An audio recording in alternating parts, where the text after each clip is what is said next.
भक्तों, सभी भक्तजनों को मेरा सादर नमस्कार। श्रावण मास अध्याय 10। इस अध्याय के अंतर्गत हम श्रावण मास में शनिवार को किए जाने वाले सभी कृत्यों, पूजा तथा विधि विधान को जानेंगे। ईश्वर बोले, हे सनत कुमार, अब मैं आपसे शनिवार व्रत की विधि का वर्णन करूंगा, जिसका अनुष्ठान करने से मंदत्व तो नहीं होता। श्रावण मास में शनिवार के दिन नृसिंह देव शनि तथा अंजनी पुत्र हनुमान, इन तीन देवताओं का पूजन करना चाहिए। दीवार पर अथवा स्तंभ पर नृसिंह की सुंदर प्रतिमा बनाकर हल्दी युक्त चंदन से और नीले, लाल तथा पीले सुंदर पुष्पों से लक्ष्मी सहित जगतपति नृसिंह का भली भांति पूजन करके उन्हें खिचड़ी का नैवेद्य तथा कुंजर नामक शाक का भोग अर्पण करना चाहिए। उसी को स्वयं भी खाना चाहिए और ब्राह्मणों को भी खिलाना चाहिए। तिल का तेल तथा घृत स्नान भगवान नृसिंह को प्रिय है। शनिवार के दिन तिल के सभी कार्यों के लिए प्रशस्त है।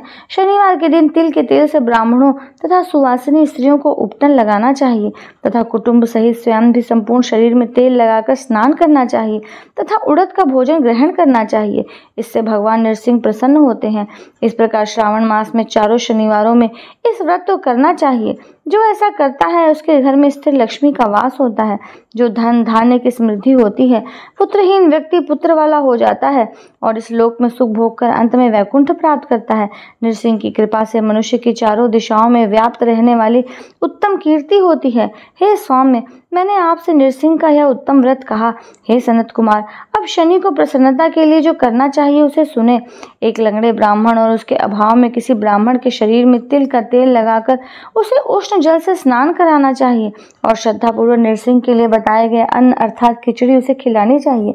इसके बाद तेल, लोहा, काला तिल, काला उड़द, काला कंबल प्रदान करना चाहिए। इसके बाद व्रती यह कहे कि मैंने यह सब शनि की प्रसन्नता के लिए किया है, शनिदेव मुझ पर प्रसन्न हो। इसके बाद तिल के तेल से शनि का अभिषेक करना चाहिए। उनके पूजन में तिल अथवा उड़द के अक्षत, चावल प्रशस्त माने गए हैं। हे मुने, अब मैं शनि का ध्यान बताऊंगा, आप ध्यान पूर्वक सुने। शनैश्चर कृष्ण वर्ण वाले हैं, मंद गति वाले हैं, काश्यप गोत्र वाले हैं, सौराष्ट्र देश में पैदा हुए हैं, सूर्य पुत्र हैं, वर देने वाले हैं, दंड के समान आकार वाले मंडल में स्थित हैं, इंद्रनील मणि तुल्य कांति वाले हैं, हाथों में धनुष, बाण, त्रिशूल धारण किए हुए हैं, गिद्ध पर आरूढ़ हैं, यम इनके अधिदेवता हैं, ब्रह्मा इनके प्रत्यधिदेवता है। ये कस्तूरी, अगुरु का गंध तथा गुग्गुल का धूप ग्रहण करते हैं। इन्हें खिचड़ी प्रिय है। इस प्रकार ध्यान की विधि कही गई है। इनके पूजन के लिए लौहमय सुंदर प्रतिमा बनानी चाहिए। हे द्विश्रेष्ठ, इनके निमित्त की गई पूजा में कृष्ण अर्थात काली वस्तु का दान करना चाहिए। ब्राह्मण को काले रंग के 2 वस्त्र देने चाहिए और काले बछड़े सहित काली गौ प्रदान करनी चाहिए। विधि पूर्वक पूजा करके इस प्रकार प्रार्थना तथा स्तुति करनी चाहिए। आराधना से संतुष्ट होकर जिन्होंने नष्ट राज्य वाले राजा नील को उनका महान राज्य पुनः प्रदान कर दिया, वे शनिदेव मुझ पर प्रसन्न हो। नील अंजन के समान वर्ण वाले, मंद गति से चलने वाले और छाया देवी तथा सूर्य से उत्पन्न होने के वाले उन शनैश्चर को मैं नमस्कार करता हूँ। मंडल के कोण में स्थित आपको नमस्कार है। पिंगल नाम वाले आप शनि को नमस्कार है।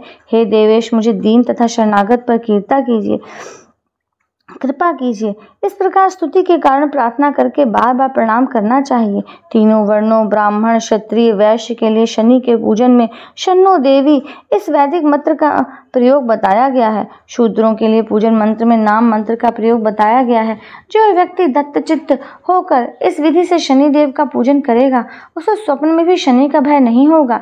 हे विप्र, जो मनुष्य श्रावण मास में प्रत्येक शनिवार के दिन भक्ति पूर्वक इस विधि से व्रत तो करेंगे, उन्हें शनैश्चर के द्वारा लेश मात्र भी कष्ट नहीं होगा। जन्म राशि से पहले दूसरे, 5वें, 7वें, 8वें, 9वें तथा 12वें स्थान में स्थित शनि सदा कष्ट पहुंचाता है। शनि की शांति के लिए क्षमाग्नि इस मंत्र का जप कराना बताया गया है। इसकी प्रसन्नता के लिए इंद्रनील मणि का दान करना चाहिए। हे सनत कुमार, इसके बाद अब मैं हनुमान जी की प्रसन्नता के लिए विधि का वर्णन करूंगा। हनुमान जी की प्रसन्नता के लिए श्रावण मास में शनिवार को रुद्र मंत्र के द्वारा तेल से उनका अभिषेक करना चाहिए। तेल में मिश्रित सिंदूर का लेप उन्हें समर्पित करना चाहिए। जपा कुसुम की मालाओं से, आक धतूर की मालाओं से, मंदार पुष्प की मालाओं से, बटक बड़ का पेड़ के नैवेद्य से तथा अन्य उपचारों से भी यथाविधि अपने सामर्थ्य अनुसार श्रद्धा भक्ति से युक्त होकर अंजनी पुत्र हनुमान जी की पूजा करनी चाहिए। इसके बाद बुद्धिमान को चाहिए कि हनुमान जी की प्रसन्नता के लिए उन्हें 12 नामों का जप करे। हनुमान, अंजनी सूनु, वायुपुत्र, महाबल, रामेष्ट, फागुन सखा, पिंगाक्ष, अमित विक्रम, उदधिक्रमण, सीता शोक विनाशक, लक्ष्मण प्राणदाता और दशग्रीव परहाक ये 12 नाम हैं। जो मनुष्य प्रातः काल उठकर इन 12 नामों को पढ़ता है उसका अमंगल नहीं होता और उसे सभी संपदा सुलभ प्राप्त हो जाती है। इस प्रकार श्रावण मास में शनिवार के दिन वायुपुत्र हनुमान की आराधना करके मनुष्य वज्रतुल्य शरीर वाला, निरोग तथा बलवान हो जाता है। अंजनी पुत्र की कृपा से वह कार्य करने में वेगवान तथा बुद्धि वैभव से युक्त हो जाता है। उसके बाद शत्रु नष्ट हो जाते हैं, मित्रों की वृद्धि होती है, वह वीरशाली तथा कीर्तिमान हो जाता है। यही यदि साधक हनुमान जी के मंदिर हनुमत कवच का पाठ करें तो वह अणिमा आदि 8 सिद्धियों का स्वामित्व प्राप्त कर लेता है और यक्ष, राक्षस तथा वेताल उसे देखते ही कंपित तथा भयभीत होकर वेग पूर्वक 10 दिशाओं में भाग जाते हैं। हे सप्तम, शनिवार के दिन पीपल के वृक्ष का आलिंगन तथा पूजन करना चाहिए। शनिवार को छोड़कर अन्य किसी दिन पीपल के वृक्ष का स्पर्श नहीं करना चाहिए। शनिवार के दिन उसका आलिंगन सभी संपदाओं को प्राप्त कराने वाला होता है। प्रत्येक मास में 7 वारों में पीपल का पूजन फलदायक है, किंतु श्रावण में यह पूजन अधिक फलप्रद है। इस प्रकार श्री स्कंद पुराण के अंतर्गत ईश्वर सनत कुमार संवाद में श्रावण मास महात्म्य में शनैश्चर, नृसिंह, हनुमंत पूजन आदि शनैश्चर कृत्य कथन नामक 10वां अध्याय संपूर्ण हुआ। भक्तों, इस प्रकार से यह अध्याय संपूर्ण हुआ। अगला अध्याय सुनने के लिए मेरे चैनल को सब्सक्राइब करें, बेल आइकन को प्रेस करें। नया वीडियो आने तक के लिए नमस्कार, राधे।